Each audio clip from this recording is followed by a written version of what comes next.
ஹல்லேலூயா. இன்றைய வார்த்தைகளுக்கு விரோதமாய் செயல்படுகிற எல்லா தடைகளும் நீங்கி போட்டு ஜெபம் ஸ்தோத்திரம் ஆண்டவரே. ஹல்லேலூயா. உடைய வார்த்தைகளை காத்திருக்கிறோம். வானத்தையும் பூமி படைத்த தெய்வத்திலிருந்து உடைய வார்த்தை வருகிறது. மனுஷன் அல்ல, கர்த்தரே பேசுகிறேன். ஆவியானவர் எங்களோடு இருக்கிறீர் ஆண்டவரே. மகிமைப்படுத்துகிறோம் கர்த்தாவே, ஸ்தோத்திரிக்கிறோம். ஹல்லேலூயா. எல்லா கண்களோடும் சிறுவர்கள் வாலிபர்கள் எல்லாரும் எல்லா கண்களோடு ஒரு நிமிஷம் ஒப்பு கொடுப்போமா? ஜீவ பணியாக அர்ப்பணித்து அந்த வார்த்தைகளை கேட்க நம்மை தகுதிப்படுத்த நம்முடைய செவிகளை அவர் திறக்கணும். அறியாமல் புரியாமல் அல்ல, சத்தியத்தை அறிவீர்கள், சத்தியம் உங்களை விடுதலையாக்கும் என்று சொன்னார். அவர் சொல்லும் பொழுது நாம் அறிந்து கொள்ள வேண்டும், அதை புரிந்து கொள்ள வேண்டும். செவிகள் திறந்திருக்கணும். கர்த்தர் நம்மோடு பேசுகிற தேவன். ஹல்லேலூயா. சிலுவை சுமந்தோராய் சீசனாகுவோம், சிலுவை சுமந்தோராய் சீசனாகுவோம், சிந்தை வாழ்வெள்ளும் தாழ்மை தரிப்போம், சிந்தை சுமப்பிலும் சந்தோஷப்படுவோம், சிந்தை வாழ்வெள்ளும் தாழ்மை தரிப்போம், சிந்தை சுமப்பிலும் சந்தோஷப்படுவோம்.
இயேசுவின் நாமத்தில் ஜெபிக்கிறோம் பிதாவே. ஹல்லேலூயா. ஆண்டவருக்கு மகிமை உண்டாதாக. நாம் வேதத்தில் நாம் ஏசாயா 53 அதிகாரம் 3 முதல் 7 வரைக்கும் தீர்க்கதரிசியாகிய ஏசாயா தீர்க்கதரிசி மூலமாக உரைக்கப்பட்டவை நிறைவேறும்படி இவையெல்லாம் நடந்தது.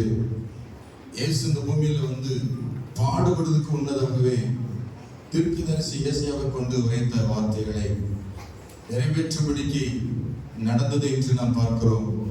53 3 முதல் 7 வரைக்கும் இயேசு கிறிஸ்துடைய பாடுகளை குறித்து அங்கு எழுதப்பட்டிருக்கிறது.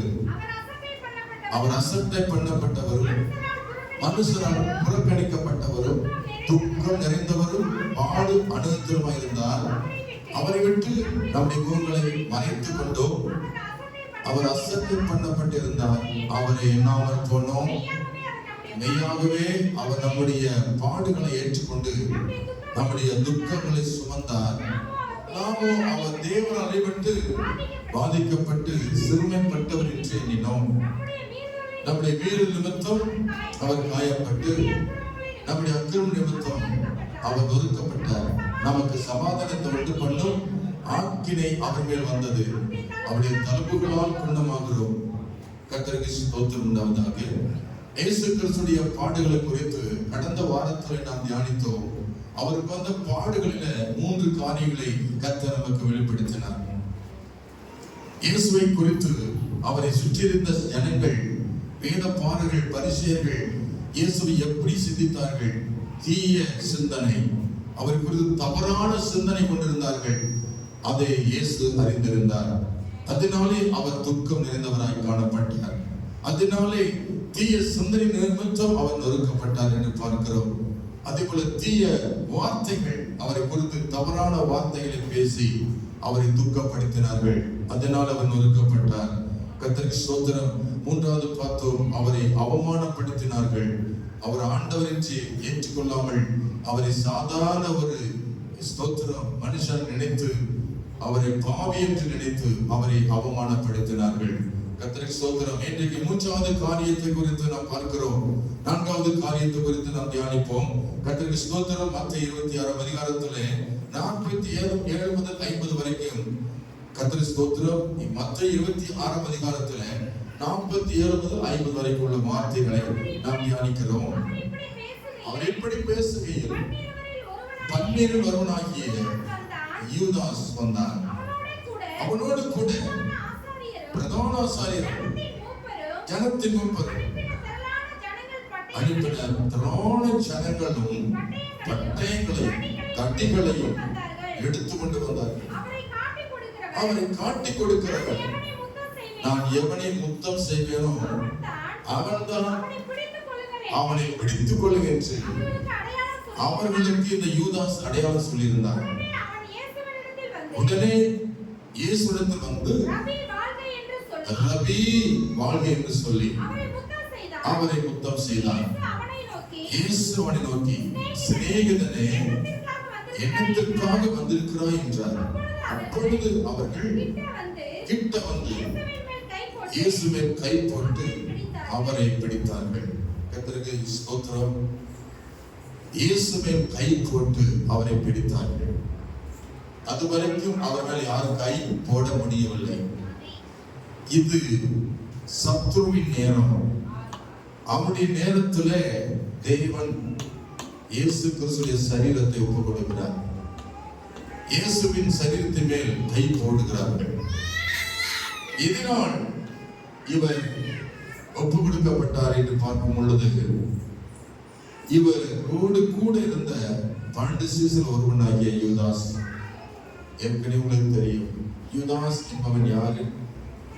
அவன் 12 சீசர் ஒருவன், இயேசுவோடு கூட இருந்தவன், இயேசுவை கண்டவன், இயேசு வார்த்தை கேட்டவன். இயேசு அற்புதம் செய்தபோது அப்பத்தையும் மீனையும் சாப்பிட்டவன். அல்லேலூயா. குஷ்டரோகி சுகமடைந்ததை கண்ணார கண்டவன், முடவன் நடந்ததை கண்ணார கண்டவன், சப்பானி நடந்ததை கண்டவன், குருடன் பார்த்ததை கண்ணார கண்டவன், இவர் ஆண்டவர் என்பதை நினைத்தவன், பின்னாடியே தெரிந்தவன், இயேசுக்கு பின்னாடியே போய் கொண்டிருந்தவன், 12 சீசரில் ஒருவனாகிய யூதாஸ் காரியத்தின் மூலமாய் இயேசு ஒதுக்கப்பட்டார். அல்லேலூயா. இவன் ஒரு பணாசை உள்ளவன். இன்னைக்கு அநேகர் பணாசை உள்ளவர்கள் இயேசுவை வேதனைப்படுத்துவார்கள். பணாசை இயேசுவை மாத்திரம் வேதனைப்படுத்தாது, பணாசை உள்ளவனையும் வேதனைப்படுத்தும். பணாசை எல்லா தீமைக்கும், அது 1 தீமைக்கும் 6:10 வாசிக்கிறோம். பணாசை எல்லா தீமைக்கும். இந்த யூதாஸ் என்பவன் நல்லவன் தான், ஆனால் அவனுக்குள் இருந்த சாத்தான் பண ஆசையை தூண்டிவிட்டான். இயேசு யார் என்பது அநேகருக்கு தெரியாது, பிரதான ஆசாரிக்கு தெரியாது, மூப்பருக்கு தெரியாது. ஆனால் அவளோடு கூட இந்த யூதாஸ் போய் இயேசு யார் என்பதை காட்டி கொடுக்க இவன் முன் வந்தான். பணத்தின் மேல் ஆசைப்பட்டு இயேசுவை காட்டி கொடுக்க முன் வந்தான். லூக்கா 22 அதிகாரத்தில் 5ஆம் வசனம் சொல்லுகிறது. லூக்கா 22 5ஆம் வசனம் சொல்லுகிறது, அவர் சந்தோஷப்பட்டு அவனுக்கு பணம் கொடுக்க உடன்பட்டார்கள். அதற்கு அவன் சம்மதித்து ஜனக்கூட்டம் இல்லாத வேளையில் அவரை அவர்களுக்கு காட்டி கொடுக்கும்படி சமயம் தேடினான். இந்த யூதாஸ் காரியத்தை குறித்து வேதம் சொல்லுகிறது, அவன் பிறவாதிருந்தால் அவனுக்கு நலமாயிருக்கும். ஆமென். பூமியில் அவன் பிறந்தது இயேசுவை காட்டி கொடுக்கவா? கிறிஸ்தவனாய் மாறுவது இயேசுவுக்கு அவமான செயலை கொண்டு வருவா? நாம் இயேசுவை ஏற்றுக்கொண்ட நோக்கம் என்ன? இயேசுவை காட்டி கொடுக்கவா? அவருக்கு சீசராய் மாறி இருக்கிறோம். ஏன்? அவரை போலவே மாறணும், அவருக்காக வாழணும், அவருக்காக சேவை செய்யணும். அவருடைய அன்பு நம்ம உள்ளத்தில் இருக்கணும், அவருடைய குணம் நமக்குள்ள இருக்கணும், அவருடைய பொறுமை, அவருடைய தாழ்மை நமக்குள்ள இருக்கணும். அவர் சிலுவை சுமந்தவர் நாமும் சுமக்கணும், அவரை போல நாம் மாறணும். அதுக்காகத்தான் உங்களை ஆண்டவர் தெரிந்து கொண்டார். ஆமென். ஒருவன் என்னை பின்பற்றி வர விரும்பினான், அவன் தன்னைத்தான் வெறுத்து தான் சிலுவை எடுத்துக்கொண்டு என்னை பின்பற்ற கடவன் என்று இயேசு சொன்னார். ஆகவே ஆண்டவரை பின்பற்றி வருகிற நீங்கள் நானும் பணாசை விட்டு நாம் விலகி இருக்க வேண்டும். பணாசை இயேசுவை காட்டி கொடுக்கும். யூதாசுக்குள் இருந்தது பண ஆசை. அல்லேலூயா சொல்லுமா? அல்லேலூயா. உத்தமரும் நீதிமானமா இருக்கிற ஒரு பாவம் அறியாத குற்றமற்ற இயேசுவை காட்டி கொடுக்க துணிந்தது என்ன? யூதாஸ் ஏன் துணிந்தான்? இப்படி 12 ஒருவனாகிய காரியத்தென்று மறுபேர் கொண்ட யூதாசுக்குள் சாத்தான் புகுந்தான். ஒருவன் பணாசையா இருக்கான்னு சொன்னா அவனுக்குள்ள என்ன இருக்கு? சாத்தான் உள்ள இருக்கிறான். அதனாலதான் அவனுக்கு பண ஆசை வருகிறது. பணத்துக்காக திருட ஆரம்பிக்கிறான், பணத்துக்காக காட்டி கொடுக்கிறான், பணத்துக்காக எந்த மனுஷனை மதிக்க மாட்டான். இயேசுவை அவன் மதிக்கவில்லை. இயேசுவை மதித்தது 30 வெள்ளிக்காசு. இந்த யூதாஸ் எப்படிப்பட்டதான்? நம்பிக்கை துரோகம். கூடவே இருந்து குழி பறித்தவன் யூதாஸ் காரியத்து. இன்னைக்கு நம்மோடு கூட வருகிறவங்களை எல்லாரையும் நான் நம்பவே முடியாது. கை உயர்த்தி அவன் சொல்லுமா? அல்லேலூயா, அல்லேலூயா. கர்த்தருக்கு ஸ்தோத்திரம். எல்லாமே வெள்ளைதானா? வெள்ளையாத்தான் இருக்கும். எல்லாமே வெள்ளைதானா? மஞ்சளா இருக்குது எல்லாமே தங்கமா? தங்கம் என்ன நிறம்? மஞ்சளத்தான் இருக்கிறது. பித்தளையும் ஆமென் ரெண்டும் வித்தியாசமா இருக்கு. 12 சீசன்ல ஒன்று கூட தான் இருந்தாங்க. ஆனா அதுக்குள்ள ஒருத்தன் மாத்திரம் மோசமான நிலைமை இருக்கிறான்.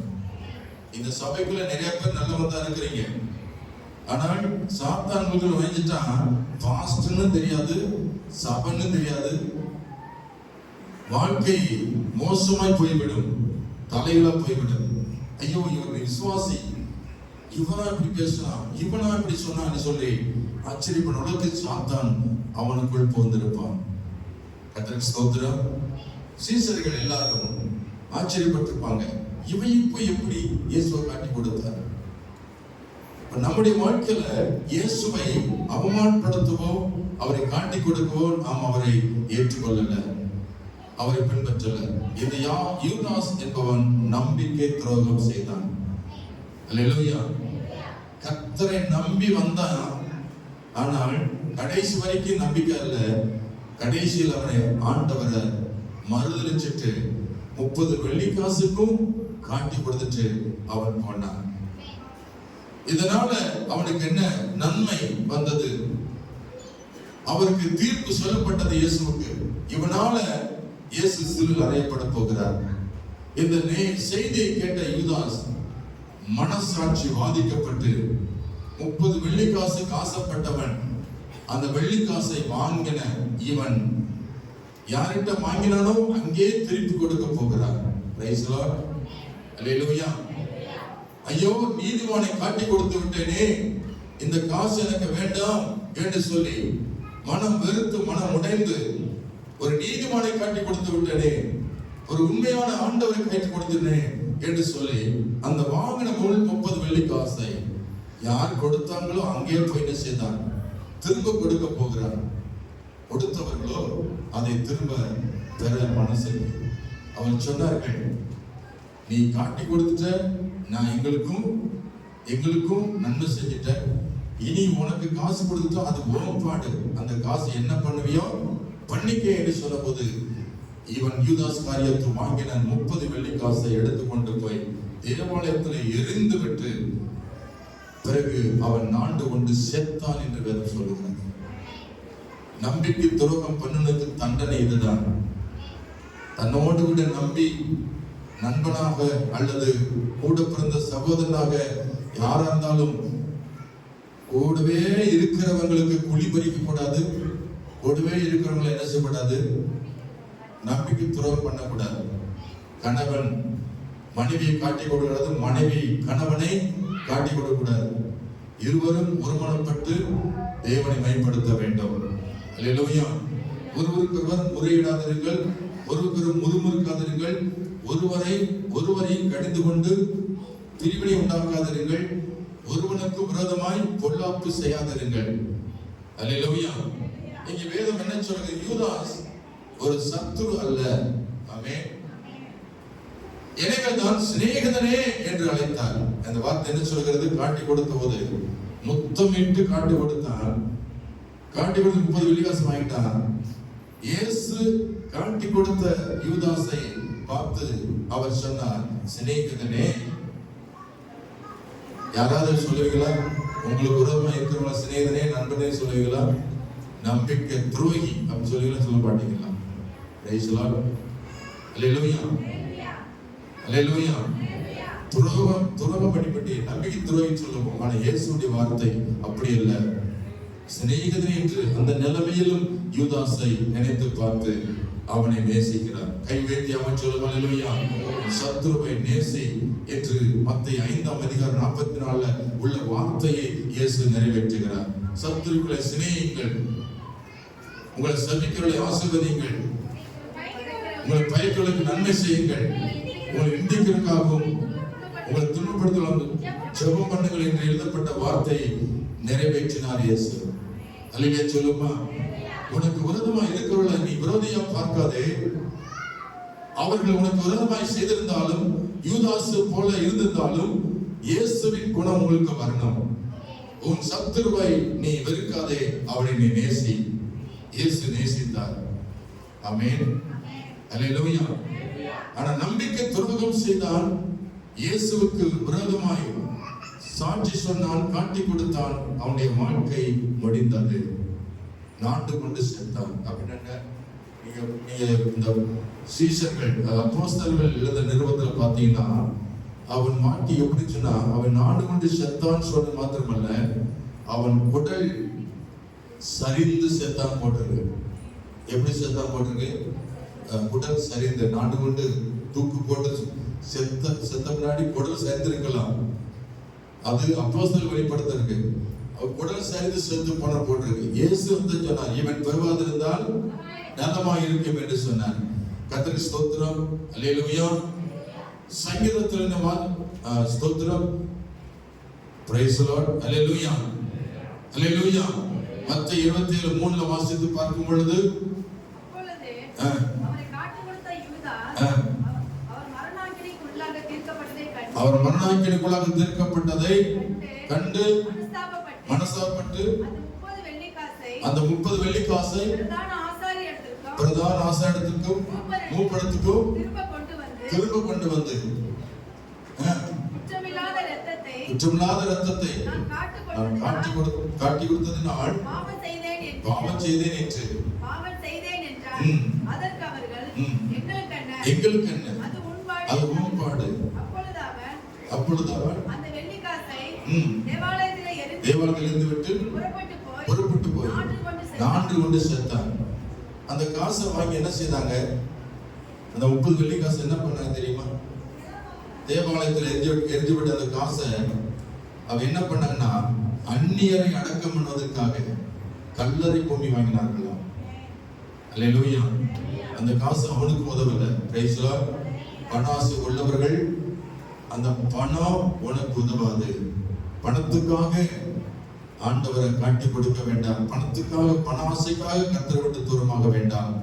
இன்னைக்கு அநேகர் கர்த்தருக்கு நன்மை பெற்றுக் கொள்கிறார்கள். ஜெபிக்க வராங்க, எனக்கு அந்த பிரச்சனை இந்த பிரச்சனைன்னு ஜெபம் பண்ணி கர்த்தர் அவளுக்கு நன்மை செய்தார். நன்மை பெற்றவர்கள் அநேகர் இன்னைக்கு இயேசு விட்டு தூரமாகி இயேசுவுக்கு விரோதமாய் வாழ்ந்து கொண்டிருக்கிறார்கள்.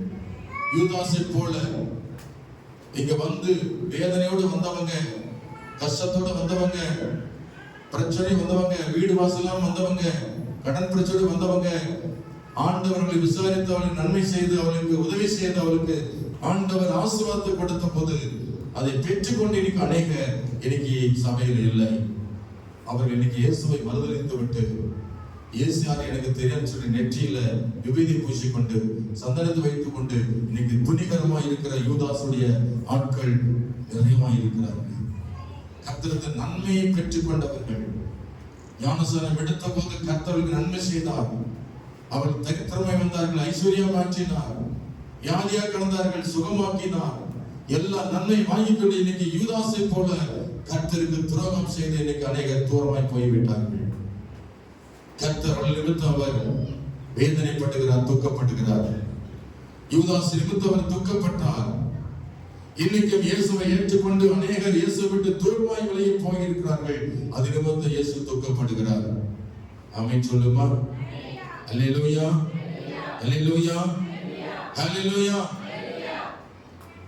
பேதுரு குறித்து வேதம் சொல்லுகிறது, பேதுருனாலே இயேசு துக்கமடைந்தார். பேதுரு இயேசுவை துக்கப்படுத்தினார். இயேசுவுக்காக நான் உயிரை கொடுப்பேன் சொன்னார். Praise the Lord. அல்லேலூயா. மத்தேயு 26 அதிகாரம் 69 முதல் 74 வரைக்கும், மத்தேயு 26 அதிகாரம் 69 முதல் 74 வரைக்கும் வாசிக்கிறோம். அத்தருணத்தில் பேதுரு வெளியே வந்து அரண்மனை முற்றத்தில் உட்கார்ந்து இருந்தான். அப்போது வேலைக்காரி ஒருத்தி அவனிடத்தில் வந்து, நீயும் கல்லையா இயேசுவோடு கூட இருந்தாய் என்றாள். அதற்கு அவன், நீ சொல்லுகிறது எனக்கு தெரியாது என்று எல்லாரும் முன்பாக மறுதலித்தான். இங்க நிறைய வீட்டுல உட்கார்ந்து படிக்கலாம். இயேசுக்காக அவன் சொன்னான், உமக்காக ஆண்டவரே உயிரை கொடுப்பேன் சொன்னான். ஆனால் இயேசு அவனை பார்த்து சொன்னாரு, எனக்காக நீ உயிர் கொடுப்பாயோ? சேவல் கூறுவதற்கு முன்னே நீ என்னை 3 தடவை மறுதலிப்பாய் என்று நான் உனக்கு சொல்லுகிறேன் என்று இயேசு சொன்னார். அவர் சொன்னபடியே இயேசு காட்டி கொடுக்கப்பட்டு அவரை பிடித்து கொண்டு போன போது அரண்மனையிலே வைத்து அவரை அவமானப்படுத்தின பொழுது பேதுரு ஒளிந்து கொண்டு மறைந்து கொண்டு வேடிக்கை பார்க்க போனான். அங்கே இருக்கிற ஒரு வேலைக்காரி இவனை கண்டு இயேசுவோடு இருந்தார் என்று அடையாளம் கண்டு, நீயும் இயேசுவோடு இருந்தவன் தானே என்று சொன்னான். அதற்கு இவன் சொன்னான், அவர் யார் எனக்கு? நான் அவரை அறியேன். மறுபடியும் ஒருத்தை வந்து கேட்கிறான், யாருன்னு தெரியாதுன்றான். 3ஆவது வரையும் கேட்கிறாங்க. கடைசியா சொல்றான், சத்தியம் என்றான். சபிக்கம். இயேசு யாருன்னு பாத்தீங்களா? பேதுரு கூட இருந்தவன் எப்படி சொல்றான் பாருங்கள. அந்த மனுஷனை அறியேன் என்று சொல்லி சபிக்கவும். எப்படி சபிச்சிருப்பான் இயேசுவை பேதுரு? எப்படி இயேசுவையே சபிக்கிற மனுஷன் உங்களை சபிக்க முடிய மாட்டாங்களா? இல்லையா? நீதிமானுக்கு அந்த பாட்டு. உங்களெல்லாம் ஈஸியா சாபம் போட்டுருவாங்க. உனக்கு கல்யாணம் முடியாது, உனக்கு குழந்தை பிறக்காது, உனக்கு நீ அப்படியே போவ, நாசா போவ, நீ இவ்வளவுதான் உனக்கு அப்படின்னு மனதார சபிக்கிறார்கள், தாராளமா சபிக்கிறார்கள். இயேசுவை சபித்தவர்கள் இன்னைக்கும் கர்த்தருடைய பிள்ளைகளை சபிக்கிறார்கள். ஆனா வேதம் சொல்றது காரணமில்லாமல் இட்ட சாபம் பழிக்காது. காரணமே இல்லாம அவங்களை முகாந்திரம் இல்லாம பயக்கிறாங்க, காரணம் இல்லாம சபிக்கிறாங்கன்னா அது பழிக்கவே பழிக்காது. அந்த சாபம் அவங்களுக்கு திரும்பும். ஆமே சொல்லுமா? ஆனா வேதம் என்ன சொல்றது? நீ யாரையும் சபிக்காதீங்க பைபிள்ல போட்டிருக்கு. நீ யாரையும் உங்களை அவர்கள் சபிக்கலாம், ஆனா நீங்கள் சபிக்க கூடாது போட்டிருக்கு. வாயில மற்றவர்களை தூசிக்கவோ, மற்றவர்களை கேவலமா பேசவோ, அவளை சாபமிடவோ நீங்கள் கூடவே கூடாது. மற்றவர்களை சாபம் போட்டால் அந்த சாபம் உனக்கு பலிக்காது. ஆண்டவர் இயேசுவை சபித்தார், ஆனால் அவர் சாபமாகவில்லை. அல்லேலூயா. இந்த பேதுரு மனதார சபிக்கிறான். இயேசு எனக்கு யாரு தெரியாது என்று அவரை மறுதலித்து அவரை சத்தியம் பண்ணி சபிக்கவும் தொடங்கினார். உடனே சேவல் கூவிட்டு அவர் சொன்னார் இல்லையா, இயேசு பிடிக்கிறதுக்கு முன்னாடியே சொன்னார், எனக்காக ஜீவன் கொடுப்பாயோ? இன்று சேவல் கூவுக்கு முன்னாடி என்னை 3 தரம் மறுதலிப்பாய். இந்த 3ஆவது தரம் மறுதலிச்ச போது சேவல் கூவிட்டு இந்த சத்தத்தை கேட்டு பேதுரு பார்க்கிறார். அல்லேலூயா சொல்லுமா? இயேசு கண்சாடியா பார்க்கிறார் பேதுருவ. நீயாடா எனக்காக ஜீவனை கொடுக்க வந்த? அல்லேலூயா சொல்லுமா? நீ நிறைய பேர் என்னோட சொல்லுவாங்க, பாஸ்டர் நாம் இருக்கிறோம், கவலைப்படாதீங்க, சர்ச்சை கட்டும் போது நாங்கள் வலது கையை நிற்போம், கவலைப்படான்னு சொல்லுவாங்க. நிறைய பேர் உற்சாகம்லாம் காணாமல் போய்விட்டார்கள். ஆனா இயேசுதான் என்னோட கூட சபையை காட்டினார். அல்லேலூயா சொல்லுமா? ஹல்லேலூயா, ஹல்லேலூயா. இந்த பேதுரு மதுரைச்ச போது இயேசுவுடைய இருதயம் உடைந்தது. என்னோடு கூட இருந்தவன், ஜீவனை கொடுப்பேன்னு சொன்னவன், இன்னைக்கு என்னை யாருன்னு சொல்லுகிறானே, சத்தியம் பண்றானே, என்னை சபிக்கம் செய்யறானே என்று சொல்லி இயேசு துக்கமடைந்து இருதயம் நொறுக்கப்பட்டார். உங்களை அப்படி சபிப்பார்கள், உங்களுக்கு உரமாய் பேசினார்கள், நீங்கள் ஒருபோது சோர்ந்து போகாதீர்கள். இயேசுவுக்கு வந்த பாடு உங்களுக்கு வரலாம், ஆனாலும் கர்த்தர் தன்னை திடப்படுத்திக் கொண்டார். பின்பு இயேசு அவனை பார்த்ததை, இயேசு அவனை உற்று பார்த்ததை பேதுரு நினைத்து பார்த்து, அவர் என்னை பார்க்கிறார் என்று பார்த்தபோது அவன் இருதயம் உடைந்து அவன் மனம் கசந்து கண்ணீர் வடித்து அழுது நான் தேம்பி தேம்பி அழுதான் பேதுரு. ஐயோ, நான் மறுதலிச்சுட்டனே, ஆண்டவரே என்னை மன்னியும் என்று சொல்லி பேதுரு கண்ணீர் வடித்து அழுததுனால பேதுருவை சீசனாக ஏற்றுக்கொண்டார். அல்லேலூயா சொல்லுமா? அவையே பைபிள்ல பார்த்து பேதுரு எழுதின நிருபம், பேதுரு எழுதின 1ஆம் நிருபம் 2ஆம் நிருபம் இந்த பேதுரு தான் எழுதியிருக்கிறார். அல்லேலூயா சொல்லுமா? பரிசுத்த ஆவியானவர் இந்த பேதுரு மூலமா தான் இயேசுவை கண்ட பேதுரு, இயேசுவுக்கு சீசனான பேதுருவுடைய நிருபத்தை நாம் பார்க்கும் பொழுது அவன் உண்மையான சத்தியத்தை எழுதுகிறார். பேதுரு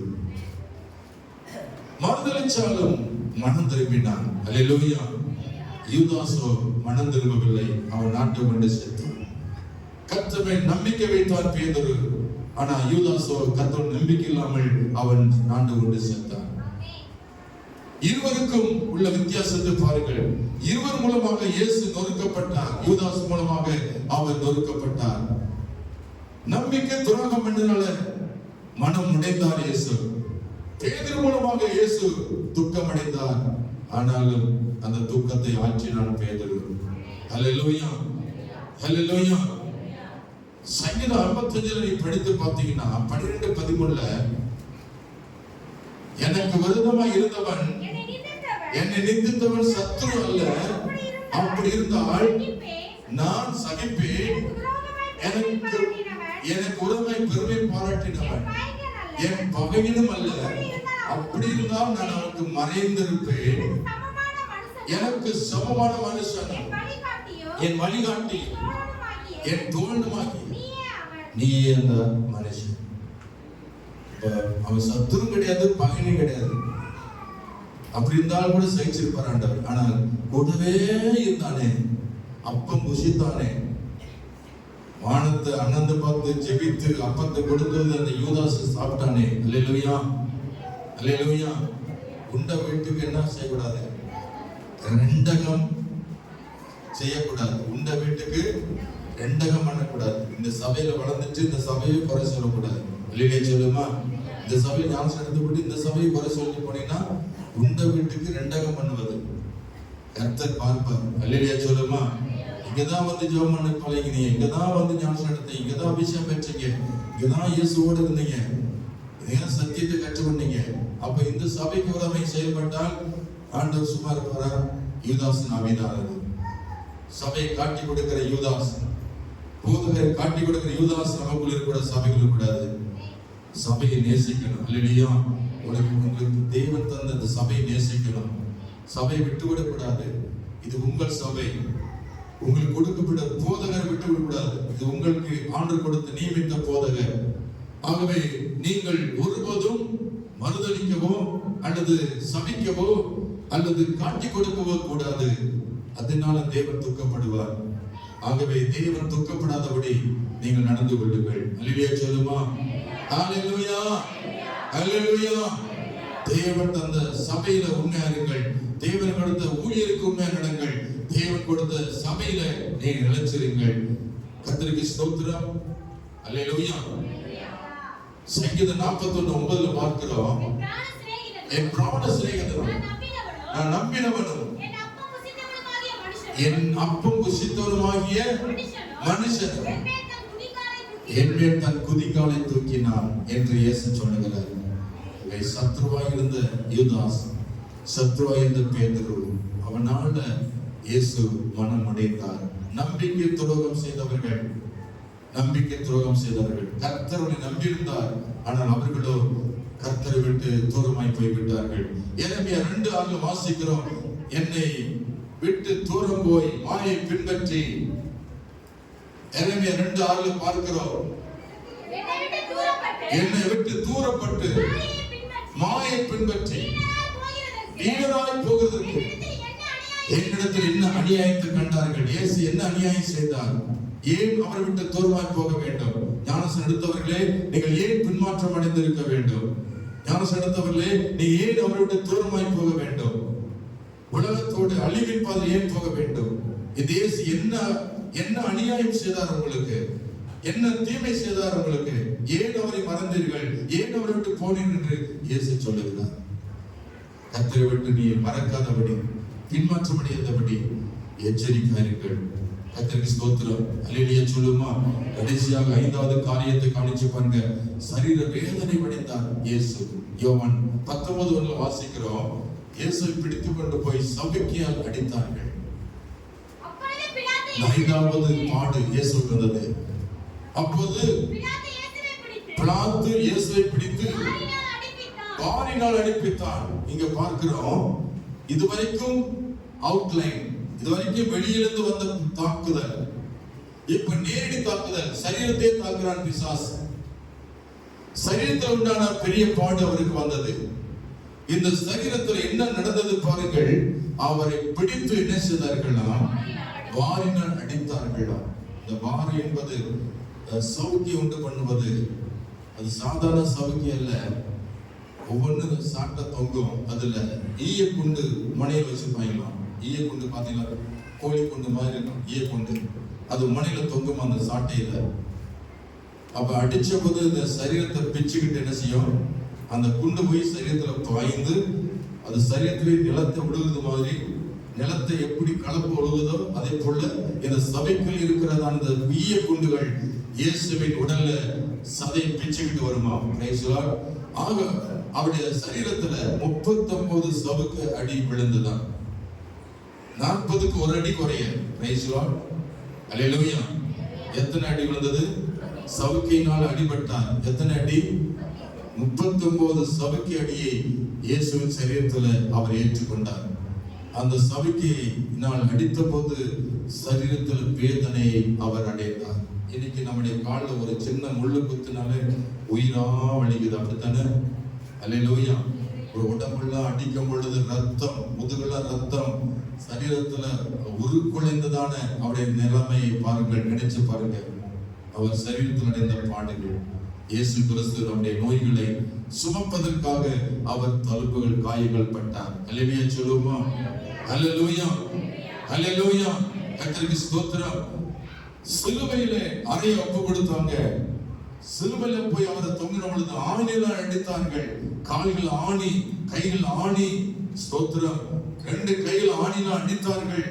ஒவ்வொரு ஆணியும் 4 இன்ச்சு 5 இன்ச்சு நீளத்தில் இருக்கும். அந்த ஆணி பருமனான தடியான ஆணி. அந்த ஆணியை வைத்து சுத்தி வைத்து கையை சிலுவையில கட்டி அவர்கள் எலும்போடு சேர்த்து அறைந்தார்கள். இந்த கையில் அறையும் பொழுது தொடி தொடித்திருப்பார். அந்த கையில் அடுத்த கையில் அறையும் போது தொடி தொடித்திருப்பார். 2 கால் ஒன்னா சேர்த்து கட்டி வைத்து 2 பாதத்தை ஒன்னு சேர்த்து அதில் பெரிய ஆணி வைத்து ஓங்கி அறைந்த போது அவர் ரத்த வெள்ளத்துல அவர் துடித்திருந்திருப்பார். சரீரத்தில் அடைந்த வேதனை பாடுகள் மிகவும் உருக்குலைந்த நிலையில ரத்த வெள்ளத்துல சிலுவையில் தொங்கினார். கர்த்தருக்கு ஸ்தோத்திரம். அல்லேலூயா, அல்லேலூயா. கர்த்தருக்கு ஸ்தோத்திரம். யோவான் 19ஆம் அதிகாரம் 6ல வாசிக்கிறோம். சிலுவையில் அறையை ஒப்பு கொடுத்தாங்க. 19ஆம் அதிகாரம் 16 முதல் 18 வரைக்கும் வாசிக்கிறோம். சிலுவையில் அறைந்தாங்க. 19ஆம் அதிகாரம் 34 வசனத்துல அவர் தொங்கின பொழுது அவருக்கு உயிர் இருக்கா இல்லையா என்பதை டெஸ்ட் பண்ண ஒருவன் என்ன செய்தான்? ஒரு சேவகன், ஒரு காவலாளி என்ன செய்தான்? ஈட்டி எடுத்து அவருடைய இடதுபுறத்து விழாவில் அவர் ஓங்கி குத்தினார். ஈட்டினால் இயேசுவின் சரீரத்துல இடதுபுறத்துல குத்தின போது, இந்த விழாவில் குத்தின போது ரத்தமும் தண்ணீரும் புறப்பட்டதை பார்க்கிறோம். ஈட்டினால் குத்தி டெஸ்ட் பண்ண போது அவருக்கு உயிர் இல்லை என்பதை உணர்ந்து கொண்டான். ஆமென். அல்லேலூயா, அல்லேலூயா. இந்த வேதனை எல்லாம் சரீரத்தில் அடைந்தார். பிரியமானவர்களே, இயேசு நமக்காக அவருடைய சொந்த சரீரத்தை பிற்கபடி கொடுத்தார். அவருடைய சொந்த ரத்தத்தை நமக்கு சிந்தினார். நம்முடைய பாவங்களை சுமந்து தீர்க்கவே, முழு உலகத்தின் பாவங்களை சுமந்து தீர்க்கவே இயேசு நமக்காக பாடுகள் பட்டார். ஆமென். இந்த சரீர பாடுகளை அவர் ஏற்றுக்கொண்டார். அந்த பாடுகள் நிமித்தம் மனுஷனை வெறுக்கவில்லை. அவரை குத்தினவர்களையும் அடித்தவர்களையும் அவர் வெறுக்கவில்லை. அவர் முதலில் நேசித்தார் என்று வேதம் சொல்லுகிறது. அல்லேலூயா, அல்லேலூயா. இப்படியாக பாடுபட வேண்டும் என்பது தேவனுடைய திட்டம். இந்த முழு உலகத்தை மீட்க, இந்த முழு உலக மனுஷனை நேசிக்க தன்னுடைய சொந்த ரத்தத்தையும் சொந்த சரீரத்தையும் வேதனையில் ஒப்பு கொடுத்தார். அவர் நமக்காக வேதனைப்பட்டார். அவர் நமக்காக பாடுபட்டார். அதனாலே நாம் பாவம் மன்னிப்பை பெற்று நித்திய வாழ்வை பெறுகிறோம். இயேசுவை ஏற்றுக்கொள்கிற ஒவ்வொரு மனுஷனுடைய வாழ்க்கையிலும் கர்த்தர் எல்லா பாவங்களையும் மன்னித்து, சாபங்களை ஏற்று, நோய்களை விலக்கி, கர்த்தர் நீதிமானை மாற்றி நமக்கு நித்திய வாழ்வை கொடுத்து இந்த பூமியிலும் பரலோகத்திலும் நம்மை வாழ வைக்கிறார். அவர் நமக்காகவே இந்த பாடுகளை ஏற்றுக்கொண்டார். ஏசாயா 53 அதிகாரம் படித்து முடிக்கிற 5 முதல் 8 வரைக்கும் 12 வசனம் பார்க்கிறோம். ஏசாயா 53ல 5 முதல் 8 வரைக்கும் நேரம் ஆயிற்று. நம்முடைய மேல் நிமித்தம் அவர் காயப்பட்டு, நம்முடைய அக்கிரமத்து அவர் நொறுக்கப்பட்டார். நமக்கு சபாத்தை உண்டு பண்ண ஆக்கினை தீர்ப்பு அவர்கள் வந்தது. அவருடைய தழும்புகளால் குணமாகிறோம். நாம் எல்லாரும் ஆடுகளைப் போல வழி தப்பி திரிந்து அவனவன் தந்த வழியில் போனோம். அவரோ நம்ம எல்லாருடைய அக்கிரமத்தையும் அவர் மேல் விழப்பண்ணினார். அவர் நெருக்கப்பட்டு ஒடுக்கப்பட்டு இருந்தார். ஆனாலும் தம்முடைய வாயை அவர் திறக்கவில்லை. அடிக்கப்படும்படி கொண்டு போகப்படுகிற ஒரு ஆட்டுக்குட்டியை போலவும், தன்னை மயக்கத்திலிருந்து முன்பாக சத்தமிடாதிருக்கிற ஆட்டை போலவும் அவர் தம்முடைய வாயை திறவாதிருந்தார். இத்தனை வேதனை வந்தும், இத்தனை பாடுகள் வந்தும் அவர் வாயை திறக்கவில்லையா? ஏன்? எல்லா மனுஷனையும் அவர் நேசிக்கிறார். எல்லா மனுஷனையும் நேசிக்கிறார். அவர் வந்த நோக்கம் நமக்காக பாடுபட, நமக்காக ரத்தம் சிந்த, நமக்காக தன் சரீரத்தை ஒப்பு கொடுக்கவே இயேசு இந்த பூமிக்கு வந்தார். எல்லாரும் கண்ணை மூடி ஜெபம் பண்ண போறோம். 12 வசனம் கடைசியாக அவர் தம்முடைய ஆத்துமாவை மரணத்தில் ஊற்றி அக்கிரமக்காரர் ஒருவனாக எண்ணப்பட்டு அநேகருடைய பாவத்தை தாமே சுமந்து அக்கிரமக்காரருக்காக வேண்டிக் கொள்ளுங்கள். அக்கிரமக்காரருக்காக வேண்டிக் கொண்டது நிமித்தம் அநேகரை அவருக்கு பங்காக கொடுப்பேன். பலவான்களை அவர் தமக்கு கொள்ளையாக பங்கிட்டுக் கொள்வார்கள். கர்த்தருக்கு ஸ்தோத்திரம். ஆண்டவர் இயேசு கிறிஸ்துவின் பாடுகள் கடைசியில மரணத்திலே முடிந்தது. சோமனமா அவருடைய பாடுகள் எதில் முடிச்சு? மரணத்துல போய் முடிந்தது. நமக்காக அவர் தீய சிந்தையினால அவர் நொறுக்கப்பட்டார், தீய வார்த்தையினால் நொறுக்கப்பட்டார். எல்லாரும் ஒப்பு கொடுத்து ஜெபம் பண்ணுவாங்க. இயேசுவை எனக்காக அல்லவா இந்த பாடுகள். ஹல்லேலூயா. தீய சிந்தையினால், தீய வார்த்தையினால், அவமானத்தினால் நிறைந்திருந்தார், புறக்கணிக்கப்பட்டிருந்தார், நிந்தனைக்குட்பட்டிருந்தார், யாரும் மதிக்கவில்லை, வேதனைப்பட்டுக் கொண்டிருந்தார், துக்கம் நிறைந்தவராயிருந்தார், பாடு அனுபவித்தவராயிருந்தார். இப்படி இருந்தும் எந்த மனுஷனையும் அவரை வெறுக்கவில்லை, எல்லா மனுஷனையும் நேசித்தார். பாடுகளை ஏற்றுக்கொண்ட ஆண்டவர். நம்பிக்கை துரோகம் நடந்தது. தன் சரீரத்தில் வேதனை உண்டாக்கினார்கள். எல்லாவற்றிலும் இருக்கப்பட்டார், ஒடுக்கப்பட்டார். கடைசியாக அவர் சிலுவையிலே சொந்த சரீரத்தையும் ரத்தத்தையும் நமக்காய் கொடுத்து இப்படியாக அவர் ஜீவனை கொடுத்தார். சிலுவை மரத்தில் தொங்கினார், இரத்த வெள்ளத்தில் அவர் தொங்கினார். இந்த பாடுகள் உந்தன் வாழ்வுக்காய் சொந்த பாடுக்கு ஏற்றுக்கொண்டார். இந்த பாடுகள் எந்தன் வாழ்வுக்காய் சொந்த பாடுக்கு ஏற்றுக்கொண்டார். நேசிக்கின்றாயோ இயேசுநாதரை, நேசித்து வா குருசெடுத்தே. நேசிக்கின்றாயோ இயேசுநாதரை, நேசித்து வா குருசெடுத்தே.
பிதாவே, இயேசுவே, பரிசுத்த ஆவியானவரே, இந்த நிறைவுக்கு வந்திருக்கிறோம்.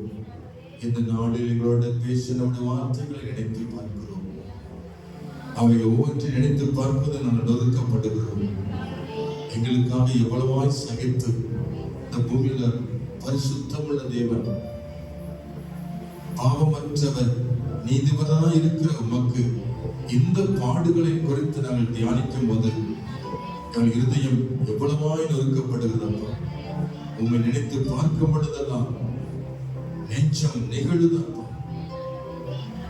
பாவியா இருக்கிற எங்களுக்காக இந்த பாடுகள், எங்களை காப்பாற்ற, எங்களை அழிவிலிருந்து மீட்க எவ்வளவாய் பொறுமையை சகித்து, எவ்வளவாய் எங்களுக்காய் பாடுகளை நீர் ஏற்றுக்கொண்டு, அவமானத்தை நிந்தனையும் சகித்துக் கொண்டு எங்களுக்காக நீர் பாடுபட்டீரப்பா.